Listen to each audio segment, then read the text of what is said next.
morning, my dear students. First of all, I want to thank you with my core of my heart because I have completed my 1000 subscribers only through your blessings and your love. Please give your support as you have given me. But it will be valuable then only when you will give the views, will increase the views, and if you will see my videos more and more. So once again, thank you so much. Today, here it is the 5th chapter of Moments of Std-09. This is the last part of this chapter. The chapter was lengthy, that's why I have to shoot it in 3 videos. If you are having the problems or still you are not able to see my both first and second videos of this chapter, so please see in my description box and take the benefit and learn and know the story. So here we will start the chapter from the 33rd page of this book, NCERT Moments. Starting the 3rd paragraph. So he plucked out the prince's other eye and darted down with it. He swooped past the match girl and slipped the jewel into the palm of her hand. Now he plucked out. He who? The sparrow. Now this time sparrow again picked out the prince's eye, the another eye, and darted down with it. And now he flew away from there and he swooped past the match girl. Swooped means flew very low, means slowly, gradually he was flying from there to the match girl. Who was the match girl? The third girl, the third victim who was poor, and about her the happy prince was seeing the misery of her. She was crying near the tunnel, near the gutter, who has spoiled her all matchsticks, and through that matchsticks she will be there to earn the money. And if she will not return the money to her father, then her father will scold her, or not only scold her, but he will beat her.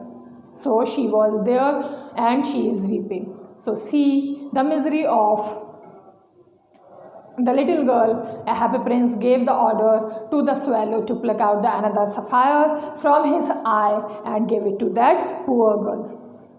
So as the direction were there, the happy prince gave the order, the swallow did, and now he has come to the little girl and slipped the jewel into the palm of her hand, and slowly he put the jewel, the gem, the sapphire into the palm of the little girl. What a lovely bit of a glass, cried the little girl, and she ran home laughing. She was not knowing anything about this precious gem. So ultimately when she saw the jewel, she cried, and she was saying that it was a very pretty piece of glass, and she ran with laughter at home. Then the swallow came back to the prince. You are blind now, he said, so I will stay with you always. Now this time to see the unblinded folks, swallow is too much pitied and sympathetic because now the happy prince is not having any eye view. So the swallow is saying to be stay there and insisting that now he is not able to see anything, so swallow will be there with the prince. Then the happy prince saying, no little swallow, now this time he is poor prince, he is called the poor prince, you must go away to Egypt. No, I will stay with you always, said the swallow, and he slapped at the prince's feet. Now this time the prince was not happy because he is giving all the things, all the sapphires to the needy and the poor person. So he is saying not to stay there any longer, but the swallow was insisting to be there to stay with him always. But happy prince is not wanting like that. He is insisting that she will not be there, the swallow will not be there, she has to go to Egypt and Swallow was not agreeing with the happy prince's view, and she is trying to sleep at the feet of the happy prince. All the day he sat on the prince's shoulder and told him stories of what he had seen in the strange lands. "Dear little swallow," said the prince, "you tell me of marvelous things, but more marvelous than anything is the suffering of man and women. There is no misery so great as misery. Fly over my city, little swallow, and tell me what you see there." Now the whole day was spent, because now this time the swallow was there to sit on the shoulder of the happy prince, and he was there to listen each and everything through the eyes of the sparrow, and he was listening carefully, and he was listening all the stories with full interest what the strange lands are having.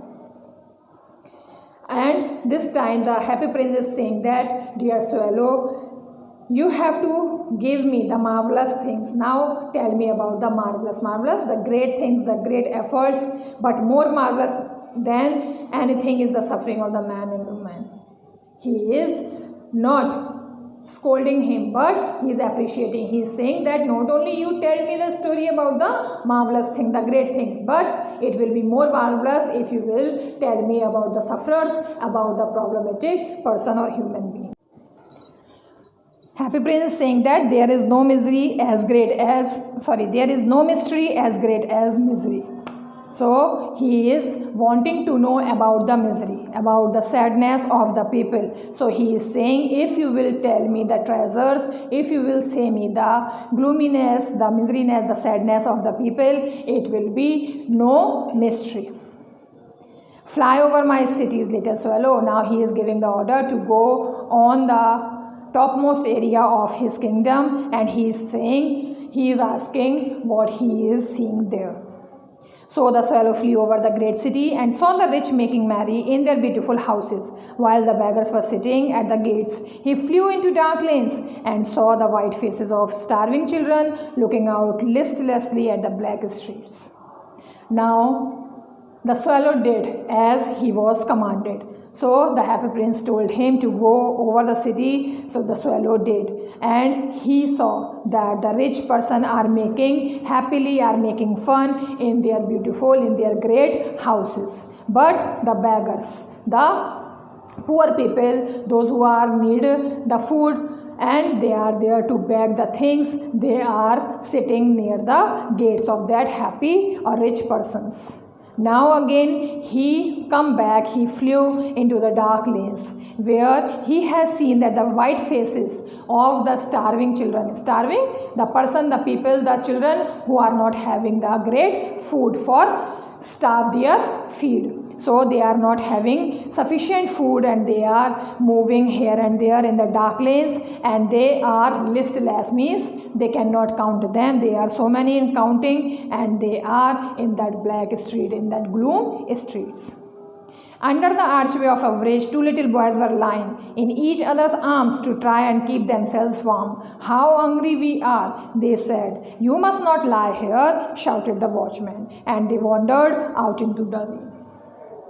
Again he has seen that the two boys are lying under the bridge, and they are onto the river, and they are gathered to each other because they are feeling the coldness, and they are hugging with each other to give the warmth of their bodies. At that time the watchman came there, and he is asking not to lie there, because this is prohibited area, and he is shouting on them, and now they have to move from there. They are not having any place to take rest. Even there is the rain, and in the rain they are moving here and there.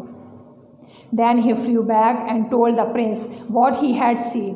"I am covered with fine gold," said the prince. "You must take it off leaf by leaf and give it to the poor. The living always think that gold can make them happy." Again the little swallow came back to the happy prince, and he has told each and every stories which he has seen. So all the miseries were said to the happy prince by the little swallow. And this time the happy prince is giving the order to him to take out the fine gold leaves. So he is saying that I am of pure gold, I am having the gold on my body, so you have to take out the leaf from my body and give it to them, give it to the poor people, by which they can earn the money and they can live their livings. They can, because they have the things, the thoughts that through this they can be happy through the gold, they can be give the satisfaction to the family members.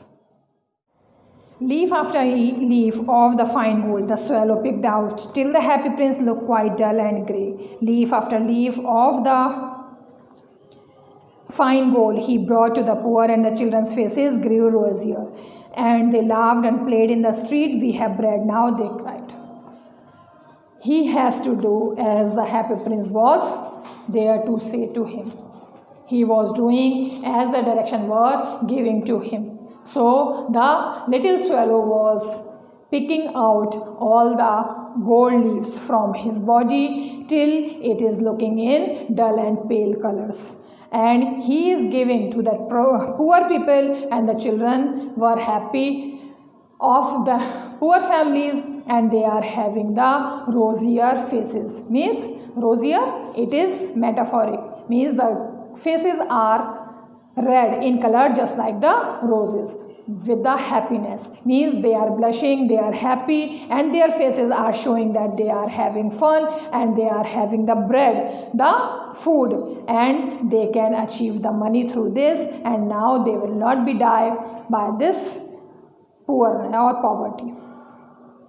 Then the snow came, and after the snow came the frost. The streets looked as if they were made of silver. Everybody went about in furs, and the little boys wore scarlet caps and skated on the ice. Now the snow came. Now this is the time. Then the coldness or windiness and the snow is there. The atmosphere is more cool and more snowy. And after the snow, there was the frost. Frost? Fog, mist. The streets looked as if they were made of silver. Each and every area, the rivers, the streets were looking that there are the spreadings of the sheets of the silver, because due to the snow, the streets were full of snow. And everyone, every people of that village, of the city, have went about in furs. Means they are not having the furs, they needed the furs, they needed the woolens to cover their bodies. Even the little boys who were there to wear the scarlet caps, who were wearing scarlet is the color red color, and they are wearing the red color caps, and they are doing the skating on the ice. Means they are having the fun to do on the ice. The poor little swallow grew colder and colder, but he would not leave the prince. He loved him too well. He picked up crumbs outside the baker's door, when the baker was not looking, and tried to keep himself warm and by flapping his wings. The poor little swallow grew colder and colder. Now the poor person were happy due to the kindness of the happy prince and due to the great effort of the swallow. But the swallow was going to be weaker and weaker, colder and colder. But he was not having any option to leave the happy prince, because now this time it is showing that he is having the love through his heart for the happy prince, and now he is picking up all the crumbs outside the baker's doors. Crumbs, the pieces of the breads, means now he is achieving the crumbs, the food. He is collecting the food particles from the baker's door when the bakers were not looking, and tried to keep himself warm by flapping his wings. Means he is surviving himself to take the food, to collect the food through his beak on the baker's door. When nobody will be there, he is there to go to collect the crumbs, to collect the pieces of the breads, and to keep warm. He is continuously flapping or muttering or moving his wings, and he is trying to keep alive. But at last he knew that he was going to die. He had just enough strength to fly up to the prince's shoulder once more. "Goodbye, dear prince," he murmured. "Will you let me kiss your hand?" Now he was knowing that this is the last time of his life. So he was wanting to goodbye. He was taking the goodbye from the happy prince, and he was not able to fly over his shoulders because he is feeling too much cold. His wings are not having too much strength, and this time he is wanting to ask something that to the prince, that he is wanting to kiss his hand.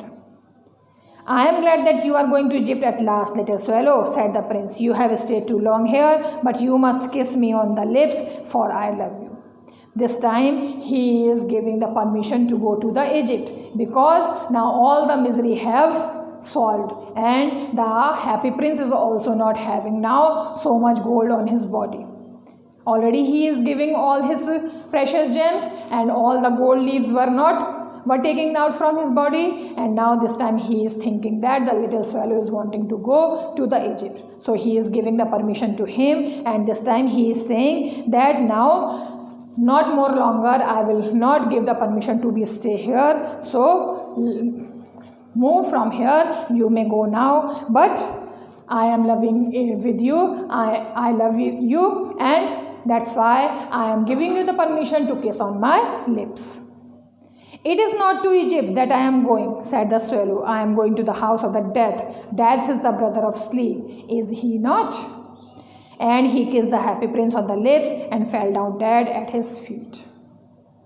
He is saying that I am not going to Egypt. I am going in the arms of death. And death is the brother of sleep. Means he is wanting to take the large sleep. It means the death. And he is saying that he is asking that is he not? Means sleep is just like the death. So I am wanting to take the deep sleep.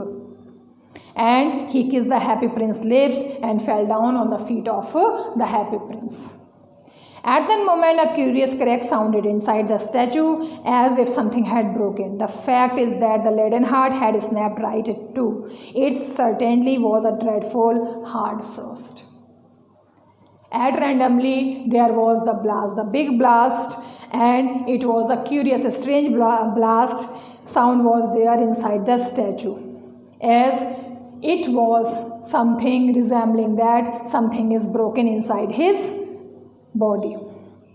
The fact was that the heart, which was made up of lead, has snapped right into two pieces. Means it was cracked, it was broken into two pieces, because now this time the little swallow also was not with her. He was in too much deep misery, and he has also in death, in the lap of the death, and he is broken. So his heart is broken into two pieces, and this was the dreadfully hard frost. Means it was the horrorful moment, it was the horrorful event, and it was the hard thing which was to be believed.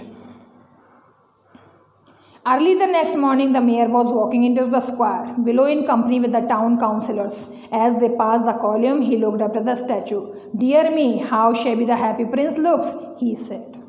The next day, the morning came, and the sun was rising. The mayor of the city was moving and taking the counseling of that square, of that four-way lane. The company was there.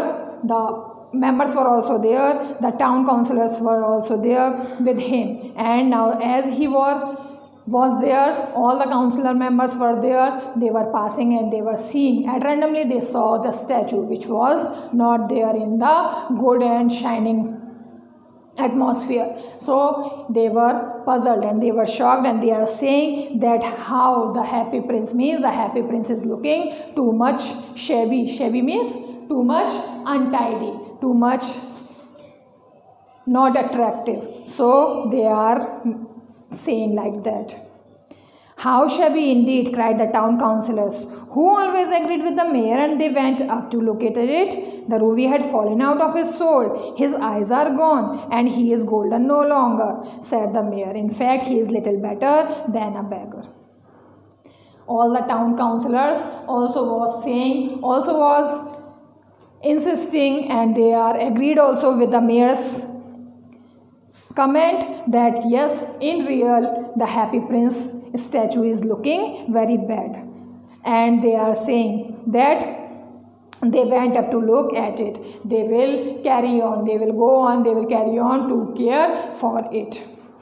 And they are saying that the ruby which was sticked on the hilt, on the handle of the sword, it was fallen down, and also the sapphires were also fallen down from his eyes, and even the gold pieces, the golden body is no longer more attractive. In fact, this is looking just like the beggar. Means it is more worst than the beggar. Means beggar will be more attractive than this statue of Happy Prince. Little better than a beggar, said the town councillor. And here is actually a dead bird at the feet, continued the mayor. He must really issue a proclaim that birds are not to be allowed to die here. And the town clerk made a note the suggestion. Little better than a beggar. He is saying no, it is little better, means it is little bit good than the beggar. Councillors were commenting on him, and this time the mayor was continuing his words, and he is saying actually there is a bird which is lying on the feet of that Happy Prince, and we must really issue a proclamation. Proclamation order means we have to issue the order for this, that birds should not be allowed to die here. Means he is giving the fact that the birds are here and they are dying here. That's why the Happy Prince is not having in good mood. And the town clerk made a note for the suggestion. He also agreed with the mayor. So they pulled down the statue of the Happy Prince. As he is no longer beautiful, he is no longer useful, said the art professor at the university. Now this time the orders were given to take out from the tall column, and he was not there on the pedestrian, and the art professor was there who was in the university, and he is saying that it is no longer beautiful. Means it will be better to take it out from that column because it is now no any use. Then they melted the statue in a furnace. What a strange thing, said the overseer of the workmen at the foundry. This broken lead heart will not melt in the furnace. We must throw it away. So they threw it on the dust heap where the dead swallow was also lying. How much the tragic event it was. Just like the real stories, just like the stories of the movies, it is also telecasted. Means now the orders were given to burn it in the furnace. Furnace, the fireplace. So now the statue was there to melt, but the strange thing was happened there. Because the overseer, the supervisor, those who were there to see that the statue is melting or not, the workmen were there at the foundry. Foundry means workshop for casting metals.